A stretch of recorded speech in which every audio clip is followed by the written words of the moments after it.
خریداران مثلا گریم سوستن. ما از حساب اهالی خودمون در وقتی که زکات میدین به خانه های خود ما استحصال میکنیم.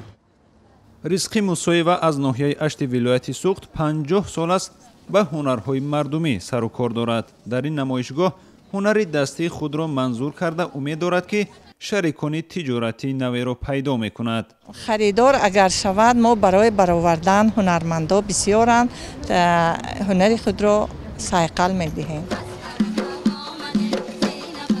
در این نمایشگاه که در حاشیه فروم صاحبکار زنهای آسیای میانه و افغانستان دایر شد، زنهای هنرمند از کشورهای قزاقستان، قرقیزستان، افغانستان و تاجیکستان محصولات خود را به نمایش گذاشتند.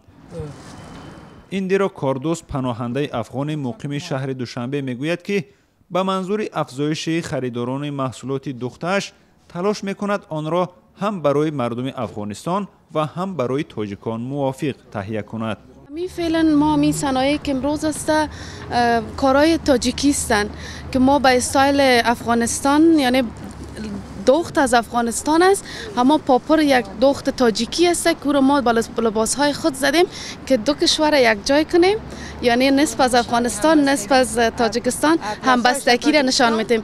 مثلا تکه ها تاجیکی هستند و ما سر از او کار گرفتیم به دخت خود تاجیکستان، دیزاینش افغانستان یک چیز را جور کردیم. در جریان همایش منطقوی صاحبکار زنها گفته شد که در سال گذشته در تاجیکستان 189,000 زن به مبلغ 1 میلیون سومانی گرانت گرفتند. تحلیلگران میگویند صاحبکاری زنها در این کشور میتواند رشد بیشتری داشته باشد، ولی گرانی فایزهای بلند قرضهای بانکی مانع این امر میشوند. با فعال شدن پلها میان تاجیکستان و افغانستان، صاحبکاران دو کشور اساساً از جمله مردها به تجارت بزرگ مشغولند. توسط افغانستان به تاجیکستان مواد غذایی وارد شده از این کشور به افغانستان مصالح ساختمانی صادر می شود.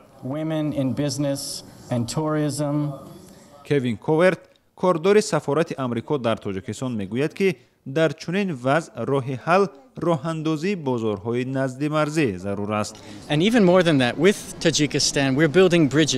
میان تاجیکستان و افغانستان چند پل ماشین‌گذر ساخته شده است. ما بر این نظریم که امریکا باید برای تأسیس بازارهای نزد مرزی بیشتر تلاش کرده راههای ماشین‌گذر تا به محل بازارها را سرمایه گذاری کند.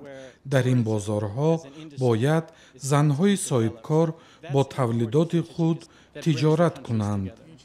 این کشور خیلی زیبا است.